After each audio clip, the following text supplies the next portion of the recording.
Radhe Radhe students. चलिए आज हम लोग पढ़ रहे हैं 12th का चैप्टर पोएम पढ़ रहे हैं। पोएम का नाम है एन एपिथेप, जिसके राइटर हैं वाल्टर डी ला मेयर।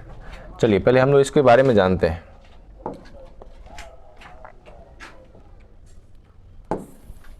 देखिएगा, एन एपिथेप जिसका मतलब होता है शिलालेख। क्या होता है? शिलालेख। आप लोग समझ रहे हैं शिलालेख क्या होता है?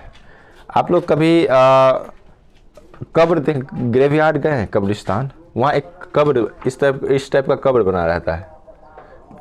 कब्र बना रहता है, उस पर शिला रहती है, यानी शिलालेख, यानी कि उस पर कुछ लिखा रहता है। इस पे कुछ लिखा रहता है, यही है शिलालेख। मतलब कि कब्र पे ये लिखा रहता है कि कौन व्यक्ति का डेथ हुआ है, कब उसका जन्म हुआ था, कब उसकी मृत्यु हुई थी। उस पे जो लिखी हुई बातें हैं उसी को शिलालेख कहते हैं। यानी शिला मतलब पत्थर पे लिखी हुई बातें को शिलालेख कहते हैं। तो इसके राइटर हैं वाल्टर डी ला मेयर। इसको जानने से पहले आप लोग ये जानिए, ये जो पोएम है इसमें कहीं भी चर्चा नहीं है कि किसके बारे में लिखा गया है। लेकिन एक बात हम बता रहे हैं, इसमें एक्चुअल मतलब क्या है कि इस पोएम में वो अपनी प्रेमिका के बारे में बताते हैं। और उनकी जो प्रेमिका है उसके लिए जब उनका डेथ हो जाता है तो उनके लिए उन्होंने पोएम लिखा। मात्र 6 लाइन का पोएम है, 6-7 लाइन का पोएम है। उसमें देखिए क्या क्या बात करते हैं। तो उससे पहले हम लोग उनकी जीवनी के बारे में जानते हैं। वाल्टर डी ला मेयर, जिनका जन्म 1873 में हुआ, यानी कि he was born in 1873 and he was died in 1956। 1873 में उनका जन्म हुआ और 1956 में उनकी मृत्यु हो गई। Was born in the village of Carlton in Kent, England. England का शहर कैंट, उसका एक छोटा सा गांव कार्लटन, वहाँ पे उनका जन्म हुआ। किनका? वाल्टर डी ला मेयर का। He lost his father, not faith, father at the age of 4. उनकी मृत्यु ने उनके पिताजी को उन्होंने 4 वर्ष की उम्र में ही खो दिया। अब बताओ, जो बच्चे का पिता का डेथ हो जाए जब वो 4 वर्ष का था तो उसका लाइफ कैसा मिजरेबल रहा होगा। And had to move with his family to London, जिस कारण से उसके पिता की मौत होने के बाद उन्हें अपने गांव को छोड़कर बड़े शहर लंदन की ओर जाना पड़ा, पूरा परिवार के साथ। He is known for his sensitive concern with the world of children and the world of super natural. कहता है कि वह द वर्ल्ड ऑफ चिल्ड्रेन, बच्चों की दुनिया, and the world of super natural मतलब अलौकिक, जो दुनिया है, जो अलौकिक है, जो अद्भुत सी ये दुनिया है, उसमें वो अपने सेंसिटिव कंसर्न के लिए, यानी कि संवेदनशील चिंताओं के लिए जाने जाते थे। यानी वो बच्चों के लिए, और क्योंकि जब वो जब बचपन थे, 4 वर्ष का उम्र में उसके पिता का डेथ हो गया, तो अपना वो जो बचपन उनका गुजरा वो बहुत दयनीय गुजरा होगा। इसी कारण से वो बच्चों के लिए अधिकतर लिखा करते थे। और साथ ही साथ ये जो दुनिया, जो सुपर नेचुरल जो दुनिया है, जो अलौकिक जो दुनिया है, उसके बारे में वो लिखते थे। उसके सेंसिटिव कंसर्न के लिए, उनके संवेदनशील चिंताओं के लिए वो जाने जाते थे। His songs for children and peacock pie, देखो ये दोनों किताब के नाम है उनके किताब का। His songs for children and peacock pi depict world of dreams. ये दोनों जो पोएम उन्होंने लिखा, दोनों जो बुक्स उन्होंने लिखे, बुक्स, वो द वर्ल्ड ऑफ ड्रीम्स, दुनिया यानी कि सपनों की दुनिया को दर्शाता है, सपनों की दुनिया को डिपिक्ट करता है, दर्शाता है। But even in this songs there is a note of melancholy. ये तो देख रहे हैं कि वो सपनों की दुनिया को तो दर्शा रहा है, लेकिन इनके बावजूद भी उनके उन सॉन्ग्स में, उन कविताओं कह लो, उन संगीत कह लो, उन संगीतों में एक स्वर है। किस चीज़ का? मेलानकॉली मतलब उदासी की स्वर उसमें है। बच्चों के लिए वो सब कुछ अच्छा लिख रहे हैं, लेकिन कहीं ना कहीं उसमें उदासी छिपी हुई, क्योंकि उनका जो उम्र में, जिस उम्र में उनके पिता का डेथ हुआ, उस उम्र के बाद उनको ही करना पड़ रहा होगा। उनका लाइफ बहुत मिजरेबल रहा होगा। कितना भी वो अच्छा संगीत लिखे, उसमें कहीं ना कहीं उसमें वो भाव, वो जो दया भाव है, वो जो दुख वाला जो भाव है, वो जो स्ट्रगल वाला भाव, वो दिखेगा ही। क्योंकि जो व्यक्ति झेला होता है उसके हर बात में कुछ ना कुछ छिपी रहती है। आगे चलते हैं हम लोग।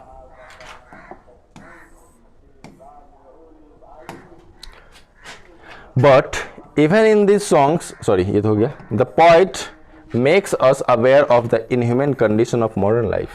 जो पॉइट हैं, जो कवि हैं, वो हम लोगों को मॉडर्न लाइफ, ये जो आधुनिक जीवन है उसमें इनह्यूमन कंडीशन को बता रहे हैं, उससे जागरूक करा रहे हैं। मतलब जो पॉइट हैं हम लोगों को जो अमानवीय स्थिति ये मॉडर्न समाज में है, मॉडर्न दुनिया में है, ये आधुनिक जो दुनिया है उसमें जो अमानवीय स्थिति उत्पन्न हो चुकी है उससे अवेयर करवा रहे हैं, उससे जागरूक करवा रहे हैं कि इस मॉडर्न दुनिया में, मॉडर्न लाइफ में, मॉडर्न जो जीवन है हमारा, उसमें जो दुख हो, सुख हो, चाहे ये जो मेटेरियलिज्म है, ये जो भौतिकवाद है, जो ये टेक्नोलॉजीज़ हैं जो हमें या तो कुछ तो अच्छा दे रही है या को बहुत बुरा कर रही है, उससे हमें अवेयर करवा रहे हैं poet. He shows his genius, genius मतलब प्रतिभा, वो अपनी प्रतिभा को दिखा रहे हैं। कैसे? बाय इवेंसिंग, इवेंसिंग मतलब होता है प्रकट करना, प्रकट करके किस चीज़ को?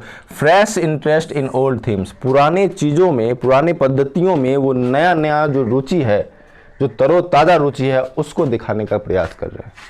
यही उनका टैलेंट है। Queen Elizabeth second honoured him with the merit of order of merit in 1953। Queen Elizabeth द्वितीय जिसको हम लोग कहते हैं, उन्हें ऑर्डर ऑफ मेरिट से 1953 में सम्मानित की। ऑर्डर ऑफ मेरिट क्या है? पॉइट को दिया जाने वाला सम्मान है या प्राइज कह लो। जैसे नोबेल प्राइज होता है, पद्म भूषण होता है, पद्मश्री होता है, भारत रत्न होता है, उसी तरह ऑर्डर ऑफ मेरिट पॉइट के क्षेत्र में दिया जाता है, पोएम के क्षेत्र में। तो इससे उनको क्या कहते हैं, बहुत ज़्यादा सम्मान मिला 1953 ईस्वी में, ऑर्डर ऑफ मेरिट, वो भी क्वीन एलिजाबेथ द्वितीय। अब समझ लो क्वीन एलिजाबेथ द्वितीय कौन थे, क्योंकि लंदन का बात हो रहा है तो वहाँ की रानी जो है क्वीन एलिजाबेथ, उनके द्वारा मिला। अब हम लोग इस चैप्टर को पढ़ते हैं, ध्यान से देखिएगा चैप्टर में क्या बातें हैं।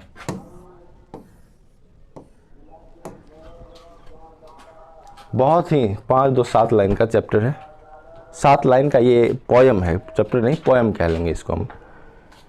बहुत ही सिंपल सा बातों में बहुत बातें छिपी हुई है, ध्यान से देखिएगा। कह रहा है here lies a most beautiful lady. किसके बारे में चर्चा हो रहा है?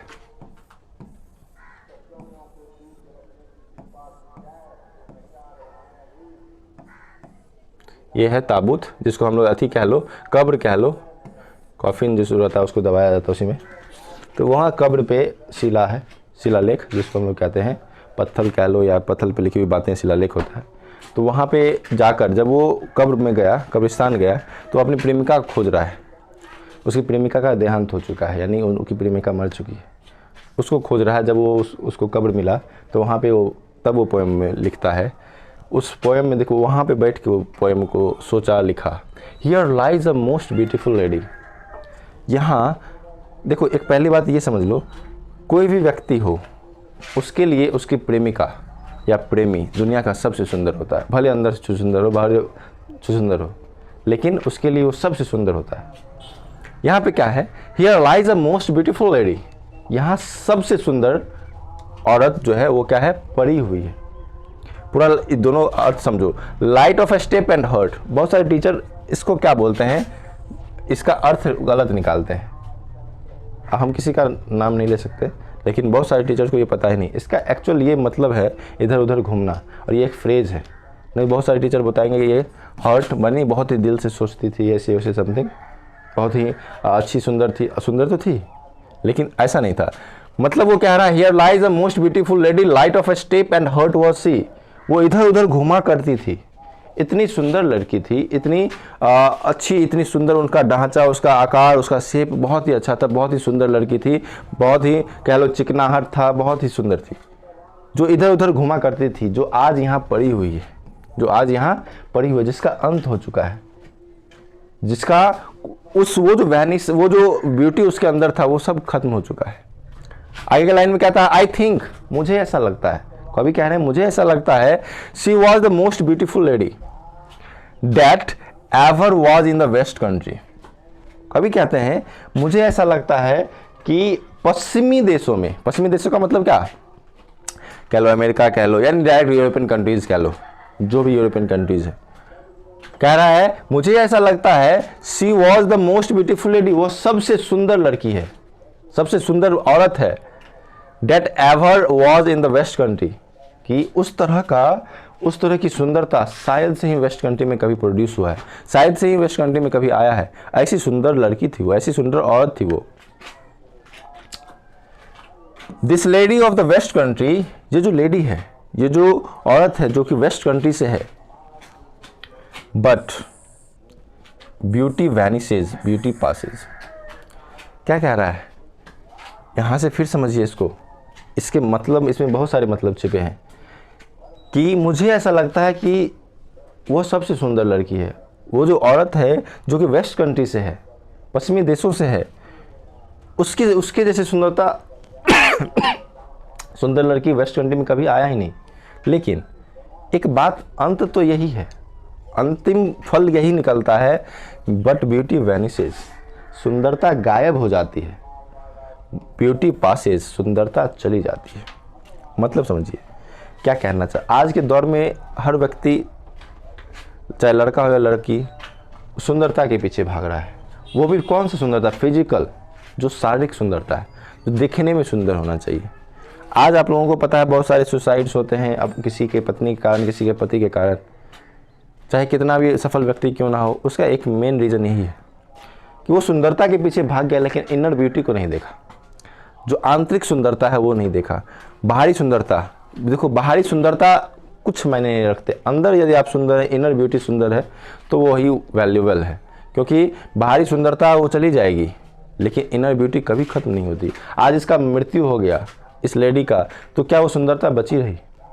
क्या वो सुंदरता है? वो गायब हो गई, वो चली जाए। समय के साथ सुंदरता, चलो आदमी नहीं भी मरी तो फिर भी समय के साथ सुंदरता चली जाती है, लेकिन जो इनर ब्यूटी है, क्या वो खत्म होगा कभी?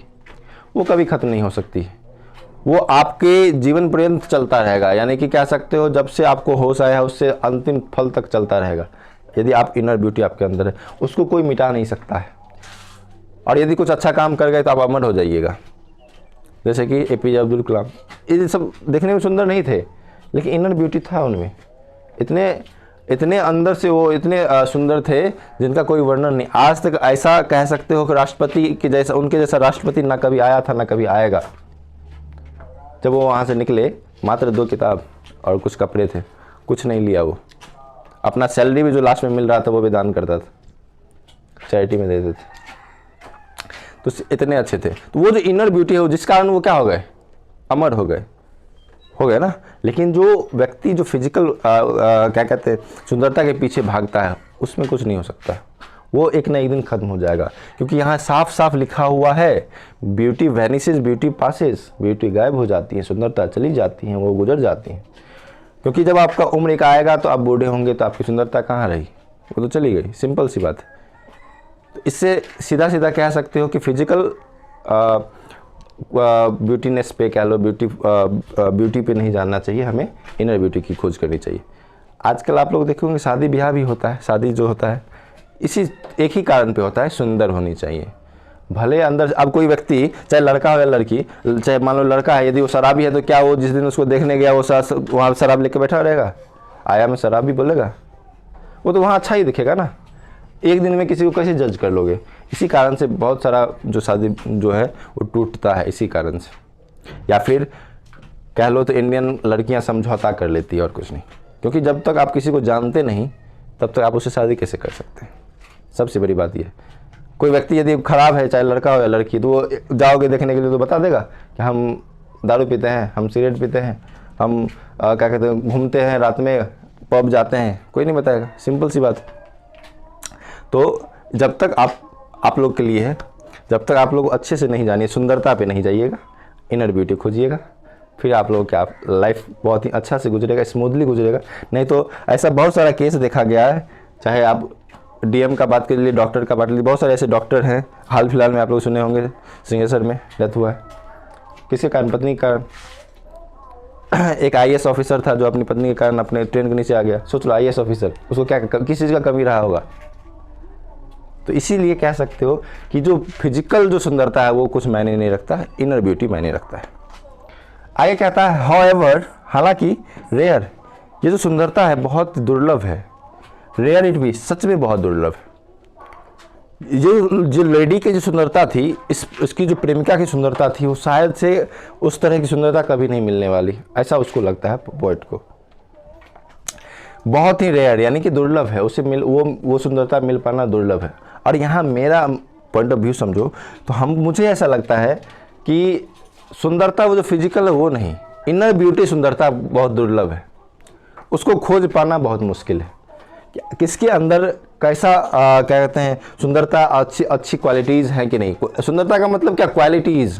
यहाँ ये नहीं है अंदर से थोड़ी देखेगा सुंदर है कि सुंदर है, क्वालिटीज़, उसमें क्या क्वालिटीज़ है, क्या वो बातों को समझ पाता है, अंडरस्टैंडिंग है या नहीं, वो सुंदरता है, ना कि ये सुंदरता। फिजिकल सुंदरता नहीं है, ये बात को आप लोग समझिए। तो हालांकि रेयर है, बहुत ही रेयर है। एंड व्हेन आई क्रम्बल, लेकिन कहता है जब मैं, अब यहाँ पे शिलालेख कह रहा है, ये कह रहा है, ये क्या कह रहा है, व्हेन आई क्रम्बल, जब मैं चकनाचूर हो जाऊंगा, जब मैं टूट कर बिखर जाऊंगा, जब मेरा नाश हो जाएगा, जब मेरा अस्तित्व खत्म हो जाएगा। हु विल रिमेंबर, कौन याद रखेगा, this lady of the west country, ये जो पश्चिमी देश की जो औरत है, उसको कौन याद रखेगा। मतलब वो क्या कहना चाह रहा है, सीधा सीधा बात है कि यदि मेरा अस्तित्व है, यदि मैं यहाँ हूँ तो इस औरत का अस्तित्व है।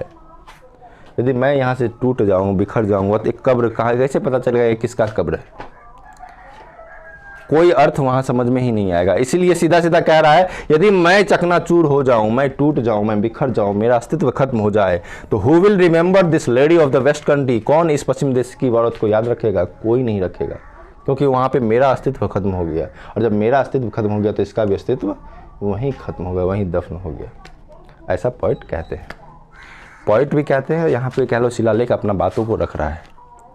चैप्टर यहीं ख़त्म होता है।